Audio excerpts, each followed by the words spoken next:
ఒక award ceremony first time there first time they have started it. దీంట్లో ఉత్తమం ఏమిటి అని అంటే ప్రెసెంట్ డే యూత్ ఏదైతే వాళ్ళు ఉద్యోగాల కోసం ఎక్కువగా చూడడం లేదు, వాళ్ళు ఏదో ఒక స్టార్టప్ చేసుకోవాలి, ఏదో ఒక స్టార్టప్ చేసుకునేసి ఇండియాలో ఒక బిజినెస్ చేయాలి, అలాగే ఒక వరల్డ్ క్లాస్ బిజినెస్గా దాన్ని డెవలప్ చేయాలి అనేటువంటి వాళ్ళ ఉద్దేశాలు ఏవైతే ఉన్నాయో మనం ఈరోజు చూస్తున్నాం. ప్రపంచవ్యాప్తంగా ఆల్మోస్ట్ 20-30 బిలియన్ డాలర్ కంపెనీస్కి ఇండియన్ సీఈఓస్ ఉన్నారు. అంటే ఏమిటి, అంత పెద్ద కంపెనీస్ ఇండియన్ సీఈఓస్ నడిపించగలిగినప్పుడు అదే సీఈఓస్ బయట ఉండి సేమ్ అట్లాంటి కంపెనీస్ క్రియేట్ చేయలేరా అనేటువంటి ఉద్దేశం ఇక్కడ కనిపిస్తుంది నాకు.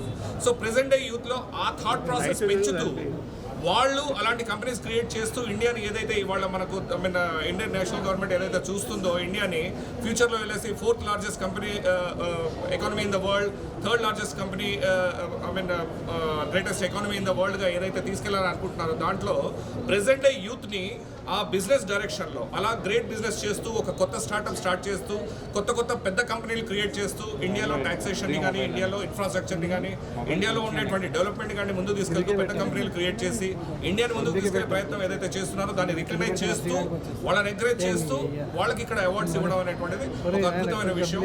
ఇలాంటివి జరుగుతూ ఉంటే ఏంటి అని అంటే యూత్లో అండ్ ప్రెసెంట్ డే యూత్లో ఏదైతే వాళ్ళ ఊహలు ఆశలు ఏదైతే ఉన్నాయో కేవలం ఉద్యోగం చేయాలని ఉండదు, వాళ్ళకి బాగా గొప్పగా ఇంకేదో ఆవిష్కరించాలి, ఇంకేదో గొప్పగా వాళ్ళు కొత్తగా చేయాలి అని చెప్పేసి ఏదైతే అనుకుంటున్నారో వాళ్ళకి ఖచ్చితంగా ఈ సందర్భంగా ఎంకరేజ్మెంట్ వస్తుంది అనేటువంటిది నేను నమ్ముతున్నాను. అందుకని ఇలాంటి కార్యక్రమానికి వచ్చి భారతదేశాన్ని పటిష్టం చేసి భారతదేశాన్ని ముందుకు ఒక కొత్త పెద్ద ఆర్థిక శక్తిగా అవతరింపజేయడానికి చేస్తున్నటువంటి ప్రయత్నాల్లో భారత ప్రభుత్వం నుంచి కూడా అంటే నేను ఇవాళ గవర్నమెంట్ ఆఫీసర్గా కమిషనర్గా ఉన్నాను కాబట్టి ఇక్కడికి వచ్చేసి దాన్ని బలోపేతం చేయాలి అనే ఉద్దేశంతో ఇక్కడ రావడం జరిగింది. చాలా సంతోషంగా ఉంది ఇలా వచ్చి ఇలాంటి కార్యక్రమాల్లో ఆ కొత్త బిజినెస్ మ్యాన్లకు అవార్డులు ఇచ్చుకోవడం అద్భుతం. ఇట్లాంటివి జరుగుతూ ఉంటే భారతదేశం ఆర్థికంగా ముందుకెళ్తుంది అనే దాంట్లో ఎలాంటి సందేహం లేదు. ధన్యవాదాలు.